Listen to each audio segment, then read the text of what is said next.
Hello every one. ഇന്ന് ഡ്യൂട്ടിയിലേക്കുള്ള യാത്രയിലാണ്. വെറും 13 മിനിറ്റ് മാത്രം മതി ഞാൻ താമസിക്കുന്ന സ്ഥലത്ത് നിന്നും ഡ്യൂട്ടി ചെയ്യുന്ന ഹോസ്പിറ്റലിലേക്ക് എത്താനായിട്ട്. എന്നാൽ നമ്മൾ സ്വന്തമായിട്ട് നമ്മളുടെ ഓൺ കാറിലൊക്കെ പോവുകയാണെങ്കിൽ 13-15 മിനിറ്റ് കൊണ്ട് നമ്മൾക്ക് ഹോസ്പിറ്റലിൽ എത്തിച്ചേരാം. പക്ഷേ നമ്മൾ സാധാരണയായി പോകുന്നത് നമ്മൾ പ്രൈവറ്റ് ട്രാൻസ്പോർട്ടേഷനിലാണ്. അതുകൊണ്ട് തന്നെ ഏകദേശം 1 അവറൊക്കെ എടുക്കും. എല്ലാ നഴ്സസിനെയും കളക്ട് ചെയ്ത് പല ഹോസ്പിറ്റലിൽ അവരെല്ലാം ഡ്രോപ്പ് ചെയ്ത് ഒരു പക്ഷേ നമ്മൾ വർക്ക് ചെയ്യുന്ന ഹോസ്പിറ്റലിൽ എത്തണമെങ്കിൽ ഒരുപാട് സമയമെടുക്കും. വെറും 15 മിനിറ്റ് മാത്രം എന്ന് പറയുമ്പോൾ ഞാൻ ജോലി ചെയ്യുന്ന കുവൈറ്റിലെ ക്യാൻസർ കൺട്രോൾ സെൻറ്ററിലാണ്. ഞങ്ങൾ താമസിക്കുന്ന സ്ഥലമായ അബ്ബാസിയിൽ നിന്നും കുവൈറ്റ് ക്യാൻസർ കൺട്രോൾ സെൻറ്ററിലേക്കുള്ള യാത്രയിൽ പല കാര്യങ്ങളും മനസ്സിൽ കൂടെ, പല ചിന്തകൾ, ഈ റീസെൻ്റ്ലി നടന്ന ചില കാര്യങ്ങളൊക്കെ മനസ്സിൽ കൂടെ കടന്നു പോവുകയായിരുന്നു. അപ്പോൾ അതൊക്കെ നിങ്ങളുമായിട്ടൊന്ന് പങ്കുവയ്ക്കാമെന്ന് വിചാരിച്ചു. ഈ റോഡിൻ്റെ ഇരു സൈഡിലും കാണുന്നത്, റൈറ്റ് സൈഡിൽ കാണുന്നതെല്ലാം ഫ്ലാറ്റുകളാണ്. അവിടെ വിവിധ നാഷണാലിറ്റീസ് ആയിട്ടുള്ള ആളുകളാണ് താമസിക്കുന്നത്. ലെഫ്റ്റ് സൈഡിൽ കാണുന്നതൊക്കെ കുവൈറ്റികൾ താമസിക്കുന്ന ഏരിയ ആണ്. അപ്പോൾ ഇവിടെ ഈ ഒരു ഭാഗത്തൊക്കെ മലയാളികൾ താമസിക്കുന്നത് കുറവാണ്. കൂടുതലായിട്ടും മലയാളികൾ ഒന്നിച്ച് താമസിക്കാനാണ് പ്രിഫർ ചെയ്യുന്നത്. പിന്നെ സ്കൂളും ഹോസ്പിറ്റലും അങ്ങനെയൊക്കെയുള്ള സൗകര്യങ്ങൾ പ്രിഫർ ചെയ്തിട്ടാണ് ആളുകൾ താമസ സ്ഥലം തിരഞ്ഞെടുക്കാറ്. എന്നാൽ ഈ കാണുന്ന ഫ്ലാറ്റുകളിലൊക്കെ ഒരുപാട് ഈജിപ്ഷ്യൻസും അങ്ങനെ മറ്റു പല നാഷണാലിറ്റീസൊക്കെ താമസിക്കുന്നുണ്ട്. മരുഭൂമിയിൽ അവർ വളർത്തിയെടുത്തിരിക്കുന്ന ചെറിയ ചെറിയ മരങ്ങളും, ഇത് നിങ്ങൾ കാണുന്ന കുവൈറ്റിൻ്റെ മറ്റൊരു ഏരിയയാണ്. ഒരു പക്ഷേ നിങ്ങൾ എൻ്റെ വേറെ 1-2 വീഡിയോയിൽ ഈ ഒരു ഏരിയ കണ്ടിട്ടുണ്ടായിരിക്കും.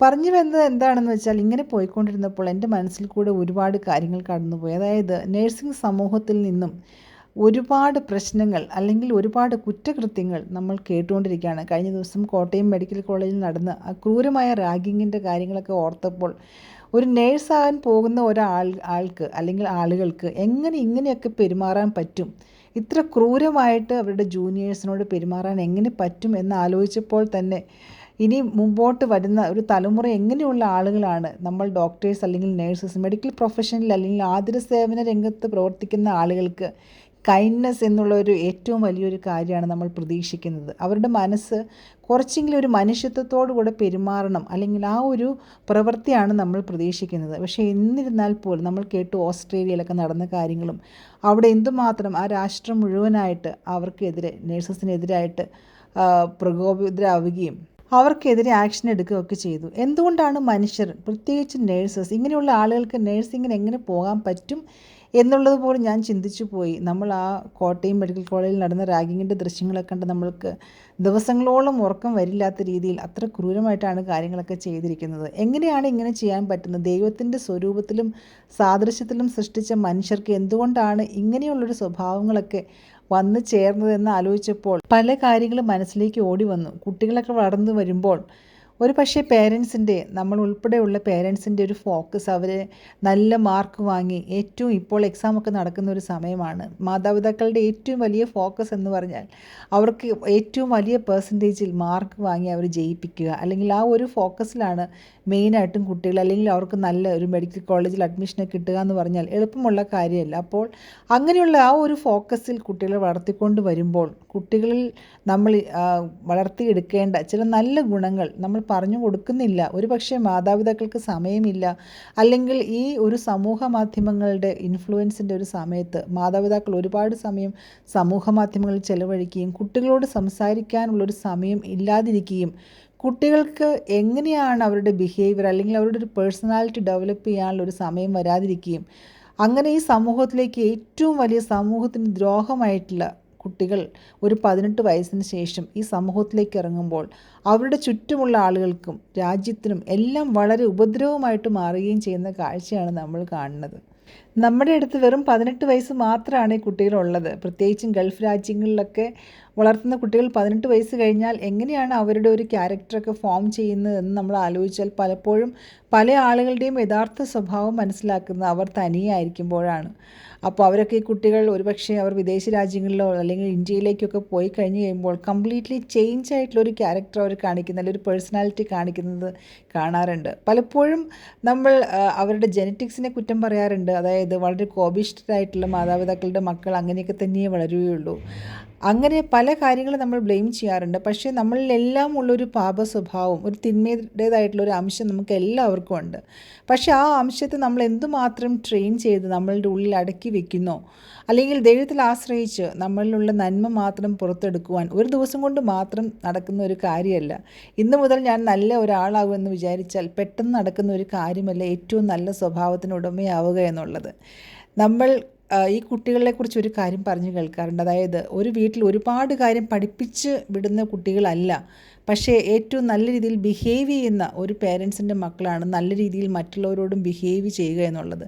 ഒരു പക്ഷേ നമ്മൾക്ക് ഒച്ചയെടുത്തും ബഹളമുണ്ടാക്കിയും കുട്ടികളെ അനുസരണം പഠിപ്പിക്കാം എങ്കിൽ പോലും പിന്നീട് അവർ ആ സമയത്ത് അനുസരിച്ചാൽ പോലും ഒരു പക്ഷേ പിന്നീട് അവരുടെ ജീവിതത്തിലും ഒച്ചപ്പാടും ബഹളവുമുള്ള ഒരു ജീവിതമായിട്ട് അവർ കൊണ്ടുപോകാൻ സാധ്യതയുണ്ട്.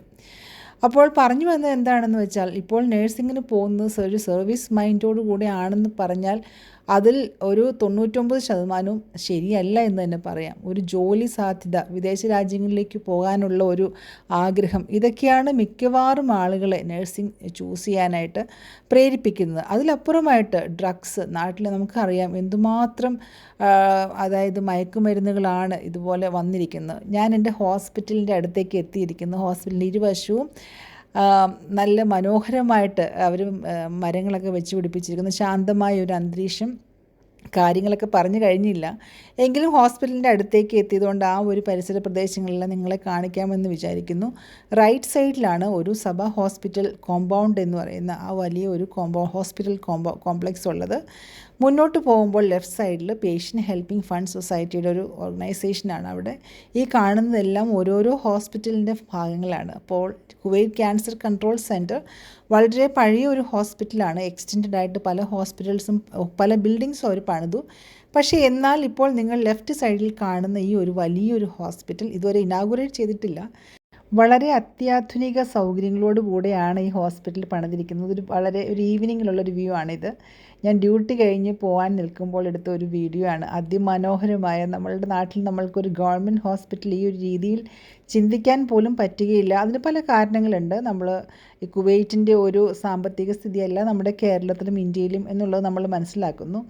എന്തായാലും ഈ ഹോസ്പിറ്റലിൽ ഇവിടുത്തെയുള്ള ആളുകൾക്ക് വേണ്ടിയിട്ട് ഏറ്റവും മെച്ചപ്പെട്ട ചികിത്സ നൽകുവാനായിട്ട് എല്ലാ സൗകര്യങ്ങളോടും കൂടെ പണി കഴിപ്പിച്ചിട്ടുണ്ട്. ഇങ്ങോട്ട് മാറുന്നത് എന്നാണെന്ന് അറിയത്തില്ല. എന്തായാലും പല കാര്യങ്ങളും നിങ്ങളോട് പറഞ്ഞു. നമ്മൾക്കെല്ലാം നല്ല മനുഷ്യരായി പെരുമാറുവാനും ഒക്കെ ദൈവം സഹായിക്കട്ടെ. ഇത് ഞങ്ങളുടെ ഹോസ്പിറ്റലിൻ്റെ ഫ്രണ്ടിലുള്ളൊരു ചെറിയൊരു ഗാർഡനാണ്.